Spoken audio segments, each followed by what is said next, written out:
30 जनवरी 2019 की ये बात है। अलीगढ़ में गांधी जी का एक पुतला बनाया जाता है और पुतला बनाने के बाद यहाँ पर एक महिला है जिसने गेरू रंग के कपड़े पहने हुए थे। आसपास में और कई लोग खड़े हुए हैं, उन्होंने भी गेरू रंग के कपड़े पहने हुए थे। इसी बीच में उस महिला के हाथ में एक टॉय गन दी जाती है। उस महिला ने गांधी जी के उस पुतले पर एक के बाद एक 3 गोलियां चलाती है और जैसे 3 गोली चलती हैं तो उस पुतले के अंदर गुब्बारे भरे हुए थे और गुब्बारे के अंदर ऐसा जैसे ब्लड होता है, खून होता है, ऐसा ही कोई पदार्थ भरा हुआ था और गोली चलने के बाद उस टॉय गन से वो गुब्बारे फट जाते हैं, फूट जाते हैं और ब्लड जमीन पर गिरने लगता है। फिर यहाँ से नारेबाजी शुरू हो जाती है। जोर जोर से नारेबाजी हो रही थी और नारेबाजी के तुरंत बाद ही उन्होंने उस पुतले में आग लगा देते हैं। इस वीडियो को किसी ने मोबाइल में अपने रिकॉर्ड कर लिया और रिकॉर्ड करने के बाद 30 जनवरी 2019 को सोशल मीडिया के अलग अलग प्लेटफॉर्म पर वायरल करना शुरू कर दिया। पहले दिन तो इतना शोर शराबा नहीं हुआ था, लेकिन 31 जनवरी और 1 फरवरी को इस पर कुछ ज़्यादा ही शोर शराबा होने लगता है कि ये भारत ही नहीं बल्कि आसपास के मुल्कों में भी ये वीडियो देखा जाने लगा। बिल्कुल ऐसा ही एक तरह का रिहर्सल किया गया था, जैसे गोडसे ने गांधी जी की हत्या कर दी थी, ठीक वैसे ही इस महिला ने खुद को लेडी गोडसे कहलवाना ज़्यादा पसंद किया और चर्चाओं का विषय बन जाता है। जब विरोध प्रदर्शन ज़्यादा होते हैं तो पुलिस को भी सामने आना पड़ता है, एफआईआर दर्ज होती है और जो भी इस घटनाक्रम में शामिल थे उनको पुलिस ने जेल भी भेज दिया था। इस बात को लगभग 6 साल का समय बीत चुका है और 6 साल के बाद एक बार फिर से यही महिला जिसने गेरुए रंग के कपड़े पहने हुए थे वो चर्चाओं का विषय बन जाती है। पिछली बार तो उसने टॉय गन का इस्तेमाल करते हुए गांधी जी के पुतले पर गोलियां चलाई थी, लेकिन 6 साल के बाद उसने शूटरों का इस्तेमाल करने के बाद एक व्यापारी पर गोली चलवा दी और व्यापारी की मौके पर ही मौत हो जाती है। आखिरकार इस महिला ने क्यों हत्या कराई, इसके पीछे के क्या कारण हैं, आज की इस कहानी के माध्यम से यही जानने की और समझने की कोशिश करते हैं। आदाब, नमस्कार, सत श्री अकाल। मैं उस्मान सैफी। उत्तर प्रदेश के जिला हाथरस का थाना सिकंदराव लगता है और यहीं का एक गांव लगता है जिसका नाम है कचोरा। कचोरा गांव का रहने वाला 25 साल का एक युवक नाम अभिषेक गुप्ता होता है। कुछ समय पहले तक इस युवक ने अपने पिता के साथ जो आरती का काम करता था और लेकिन इसने अपने पिता से कहा कि मैं अपना खुद का काम करना चाहता हूं।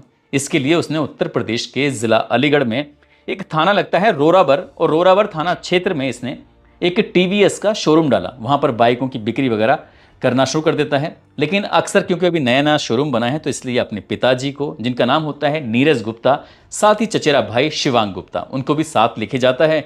डेली जाना शोरूम पर और वापिस अपने गांव कचोरा आ जाना। ऐसी एक तारीख होती है 26 सितंबर 2025 की देर शाम की ये बात है। ये अपना शोरूम को बढ़ाते हैं, बंद करते हैं और बंद करने के बाद तीनों जने, यानी कि बाप, बेटा और जो इसका भाई था वो, ये खैर से टेम्पो में बैठकर सीधा ये खरेश्वर चौराहे के पास पहुंच जाते हैं और वहां आने के बाद अब ये इंतज़ार कर रहे थे कि कब सिकंदराव के लिए इन्हें बस मिलेगी और बस में बैठकर फिर ये अपने घर पहुंच जाएंगे। ऐसे इंतज़ार कर रहे थे। देर रात हो चुकी थी, 8 या 9 बजे के आसपास का ये वक्त बताया जा रहा था। इसी बीच में एक बस आती है, बस आके रुक जाती है। तो सबसे पहले तो उसके पिताजी नीरज गुप्ता जी बैठ जाते हैं। उसके बाद इसका चचेरा भाई होता है शिवांग गुप्ता, वो उनके पीछे पीछे चढ़ जाता है उस पर, बस पर। और सबसे अंत में जो 25 साल का युवा व्यापारी है अभिषेक गुप्ता, वो उस बस में बस से चढ़ने ही वाला था कि पीछे से 2 और लोग आ जाते हैं। और जैसे वो लोग आ रहे थे तो उसमें से एक व्यक्ति ने अपनी पिस्टल निकालता है। पिस्टल निकालने के बाद बहुत करीब से वो गोली चला देता है व्यापारी अभिषेक गुप्ता पे, जिसकी उम्र लगभग 25 साल के आसपास होती है, जो कि टीवीएस शोरूम का एक मालिक होता है। उस पर गोली चलती है और जैसी गोली चलती है चीख पुकार मच जाती है। गोली चलने के बाद अभिषेक तुरंत ही नीचे जमीन पर गिर जाता है। गोली उसके गर्दन को पार करती हुई सीधा भेजे में जाती है और भेजे से आंख के रास्ते से वो निकल जाती है। यानी कि उसके जो पूरा चेहरा था एक तरह से बिगड़ चुका था, खराब हो चुका था, वो गिर जाता है। उसके पिता की चीखें निकलनी शुरू हो जाती हैं। जो उसका भाई था वो भी चीखने लगता है और बस के अंदर जो बैठे वो बाकी लोग थे वो भी चीखने लगते हैं और यहाँ से मौका पाते इधर से उधर भागने लगते हैं। ये नहीं समझ पा रहा था कोई अभी व्यक्ति कि आखिरकार गोली किसने चलाई, क्यों चलाई, इसकी हत्या के पीछे क्या कारण है, कुछ समझ नहीं पा रहे थे। तभी कुछ लोगों ने हिम्मत जुटाते हुए इस व्यापारी को उठाया। उठाने के बाद पास में ही एक JN मेडिकल कॉलेज है, वहाँ लेके जाते हैं इलाज के लिए ताकि इसकी जान बच सके। लेकिन गोली ऐसी जगह मारी थी जहाँ से बचने की कोई चांस ही नहीं थे और डॉक्टरों ने भी यही कहा कि हम इन्हें बचा नहीं सके, इनको गोली कुछ इस तरह से जो लगी हुई है। इसके बाद पुलिस को सूचना दी जाती है, पुलिस भी मौके पर पहुंच जाती है और देखते ही देखते कि पूरे शहर भर में ये बात आग की तरह फैल जाती है। लोग ये सोच रहे थे कि आखिरकार एक युवा व्यापारी की इस तरह से हत्या क्यों की, किसने की। पुलिस वाले आते हैं और इस मामले की जांच पड़ताल में जुट जाते हैं। जैसे पुलिस वाले इस मामले की जांच पड़ताल में जुटे थे, उस लड़के के पिता नीरज गुप्ता से पूछा जाता है कि आप बता सकते हैं कि आपके बेटे की किसी से तो कोई दुश्मनी तो नहीं है। पिता ने जो अपने मुंह से जो बात कही थी, वो पुलिस वालों के लिए क्या पूरे शहर के लिए यकीन करने वाली बात नहीं थी। ऐसा लग रहा था कि इसमें कोई ना कोई झोल है। शुरुआत में इस मामले को दबाने की कोशिश की गई थी, क्योंकि मामला जिससे जोड़ा जा रहा था वो बहुत ही हाई प्रोफाइल व्यक्ति है। उसको पूरे देश ही नहीं, आसपास के मुल्कों में लोग जानते हैं, पहचानते हैं, क्योंकि साल 2019 की बात है। 30 जनवरी की वो तारीख थी। एक पुतला बनाया जाता है गांधी जी का, और गांधी जी का पुतला बनाने के बाद टॉय गन से एक के बाद एक 3 गोलियां चला जाती हैं, और उससे कुछ जैसे खून होता है वैसे ही गिरता है, क्योंकि गुब्बारे के अंदर खून भरा हुआ था। उसके बाद फिर पुतले में, गांधी जी के पुतले में आग लगा दी जाती है। वो गांधी जी जिनकी वजह से पूरी दुनिया में भारत की अपनी एक पहचान स्थापित है। उसमें विरोध प्रदर्शन भी होता है, लेकिन इस महिला का इस बार फिर से नाम आना, क्योंकि इस महिला का नाम बताया गया अखिल भारत हिंदू महासभा की राष्ट्रीय सचिव महामंडलेश्वर अन्नपूर्णा भारती उर्फ पूजा शकुन पांडे, और उनके पति अशोक पांडे का नाम लिया जाता है। नीरज गुप्ता ने कहा कि मेरे बेटे की हत्या इन दोनों ने मिलकर कराई है। इन दोनों ने शूटरों को हायर किया है, और शूटर हायर करने के बाद गोली चलाई है। जैसे ये बात आती है तो पुलिस वालों को भी यकीन नहीं हो रहा था, जो सुन रहे थे उनको भी यकीन नहीं हो रहा था कि आखिरकार ऐसा कैसे हो सकता है। वो क्यों गोली चलवाने लगी, महामंडलेश्वर क्यों मरवाने की लगी इस बच्चे को। जब इस तरह की बात आती है तो फिर मीडिया ने इस मामले को अब हाईलाइट करना शुरू किया है, और मीडिया ने फिर ये जानने की कोशिश की। तो ये अलग अलग अखबार, अलग अलग टेलीविज़न पर, अलग अलग सोशल मीडिया के प्लेटफॉर्म पर ये कहानी सोशल मीडिया पर बहुत तेज़ी के साथ वायरल होना शुरू हो जाती है। दरअसल जिस गांव का ये लड़का होता है अभिषेक गुप्ता, कचौरा गांव, जो कि सिकंदराव थाना क्षेत्र के और जिला लगता है हाथरस, उसी गांव के रहने वाले एक प्रोफेसर होते हैं। अब फिलहाल तो वो इस दुनिया में नहीं है। नाम उनका प्रोफेसर आर आज़ाद होता है। आर आज़ाद वो प्रोफेसर होते हैं। उनकी पोस्टिंग हुआ करती थी हरियाणा के हिसार में, और हरियाणा के हिसार में उनकी पोस्टिंग, उसके बाद फिर वो सहारनपुर पहुंच जाते हैं, और सहारनपुर के एक डिग्री कॉलेज में वो प्राचार्य थे। यहीं से वो रिटायर हो जाते हैं। उनकी एक बेटी होती है, और बेटी का नाम होता है पूजा पांडे। जैसे पूजा पांडे के बारे में ये पता किया गया, तो वो शुरू से ही पढ़ने में होशियार थी, और खासकर जो उनका मैथ होता है वो मैथ बहुत अच्छा था। 80% से कभी भी उनके नंबर कम नहीं आए। उन्होंने जब पिता के साथ वो हिसार में थी तो उन्होंने इंटर की पढ़ाई की, स्नातक की पढ़ाई की, और आगे चल कर उन्होंने CCS यूनिवर्सिटी से उन्होंने MPhil में गणित की पढ़ाई की। ये पढ़ाई करने के बाद वो फिर आगे प्रोफेसर बन जाती हैं, और प्रोफेसर बनती हैं गाज़ियाबाद के अंदर। बताया जाता है कि साल 2012 के आसपास की बात है। उनके ही महाविद्यालय की एक छात्रा होती है जिसने अपनी जान दे दी थी। उस लड़की की जान देने की वजह से इनके ऊपर इतना आघात पहुंचता है कि उन्होंने फैसला कर लिया कि वो अब कभी भी ये प्रोफेसर नहीं रहेंगी।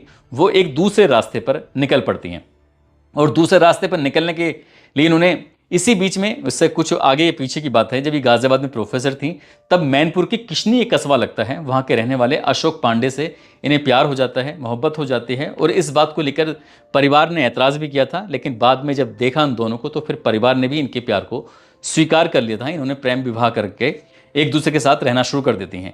तब ये कमलेश तिवारी के ग्रुप से जुड़ जाती हैं। उनके ग्रुप का नाम होता है अखिल भारत हिंदू सभा की। इनको राष्ट्रीय सचिव भी घोषित कर दिया जाता है, और पूरी तरह से इन्होंने अपनी जो प्रोफेसर था, पढ़ाई लिखाई, उसको तो रखा एक साइड में। कहा कि अब नहीं, अब वो सिर्फ धार्मिक जीवन में प्रवेश कर चुकी थी, और साल 2016 से इन्होंने पूरी तरह से धार्मिक जीवन को ही अपनी ज़िंदगी में अपना लिया था।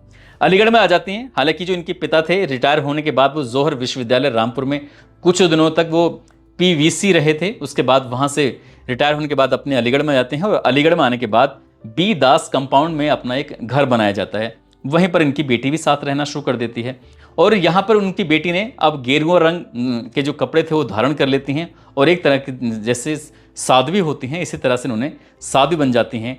धार्मिक आयोजन करना, सामूहिक हवन करना, धर्म सभा के आयोजन करना, श्रीमद् भागवत कथा कराना, और सड़कों पे जो नमाज पढ़ते हैं उनका भी विरोध करना शुरू कर दिया।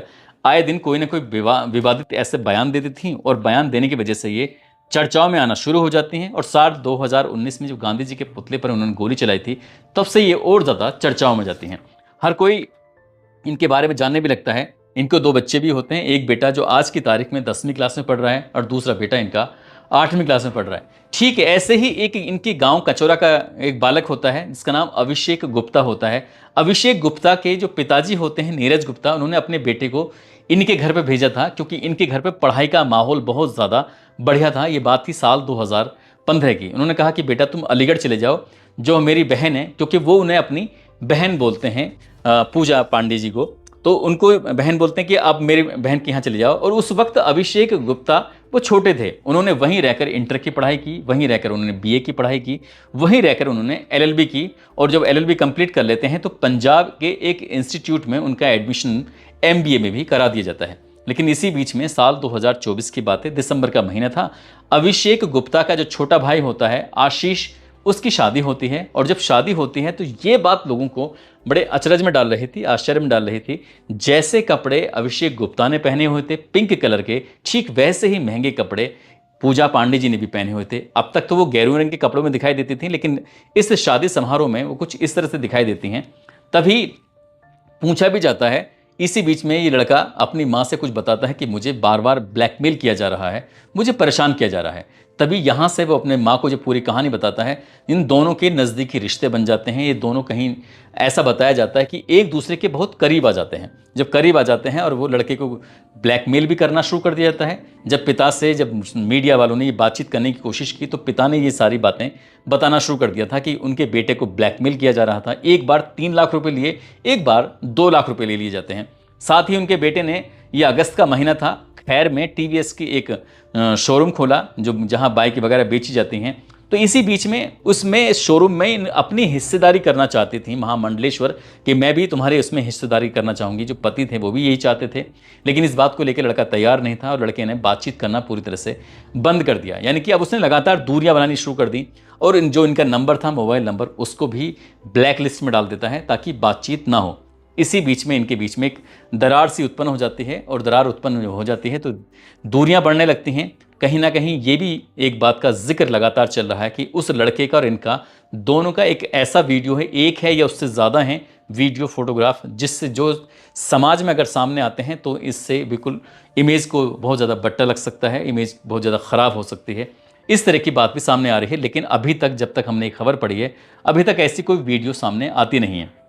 इसी बीच में जो उनके पूजा शगुन पांडे होते हैं और उनके पति होते हैं, इन्होंने 2 शूटरों की व्यवस्था की। शूटर उनका जो संपर्क में था पिछले 9-10 साल से, इसका नाम फजल होता है।